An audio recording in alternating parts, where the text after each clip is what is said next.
నమస్తే, welcome to Andhraprabha. నేను విద్య.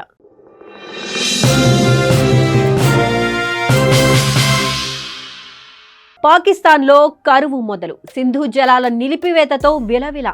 భారత్ను బతిమాలుతోన్న పాక్ నీటిని విడుదల చేయాలంటూ వరుస లేఖలు. ఎలాంటి చర్చలకైనా సిద్ధమని ప్రకటన.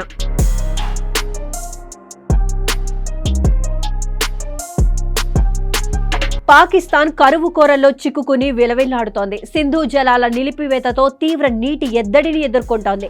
కనీసం తాగేందుకు కూడా నీరు లేకపోవడంతో దాహం వేస్తోంది. మంచినీళ్లు ఇవ్వండి ప్లీజ్ అంటూ భారత్ను బతిమాలుతోంది. ఈ నిర్ణయంపై పునరాలోచన చేయాలని కోరుతోంది పాక్. ఈ అంశంపై పాకిస్తాన్ ఇప్పటి వరకు 4 లేఖలు కూడా రాసిందని తెలుస్తోంది. పెహల్గాంలో ఉగ్రవాద దాడి ఘటన తరువాత పాకిస్తాన్ పై భారత్ పలు కీలక నిర్ణయాలు తీసుకుంది. ఇరు దేశాల మధ్య దౌత్య సంబంధాలు చెడిపోయాయి. ఈ క్రమంలోనే పాకిస్తాన్ కు సింధు జలాల ఒప్పందాన్ని కూడా రద్దు చేసుకుంటున్నట్లు ప్రకటించింది భారత్.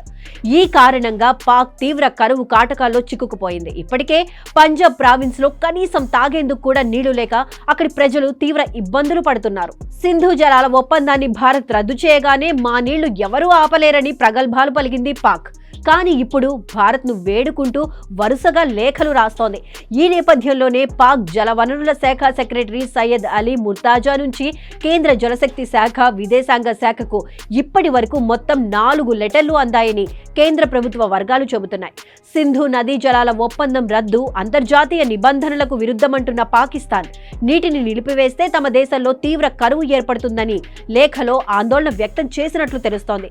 అంతేకాదు భారత్తో ఎలాంటి చర్చలకు అయినా రెడీగా ఉన్నామని చెబుతోంది పాకిస్తాన్.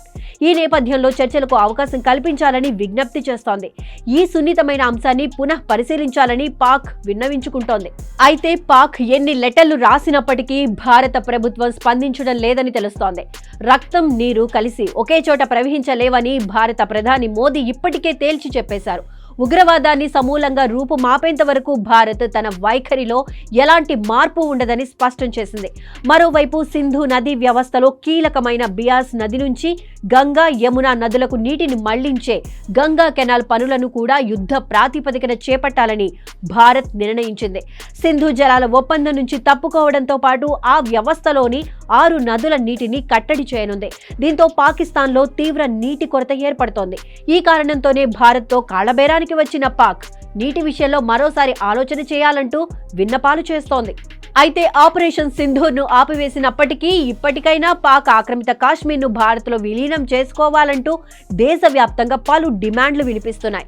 ఇదిలా ఉంచితే ప్రస్తుతం భారత్ చేస్తున్న నీటి యుద్ధంతో పాక్ అల్లాడిపోతోంది. ఇప్పుడు పాక్కు సింధు జలాలు కావాలంటే పాక్ ఆక్రమిత కాశ్మీర్ను అప్పగించడంతో పాటు ఉగ్రవాదం అనేది లేకుండా చేయాలి. అలా అయితేనే పాకిస్తాన్కు నీళ్లు అందుతాయి. లేకపోతే పాక్ రానున్న రోజుల్లో ఎడారిగా మారిపోవడం ఖాయం.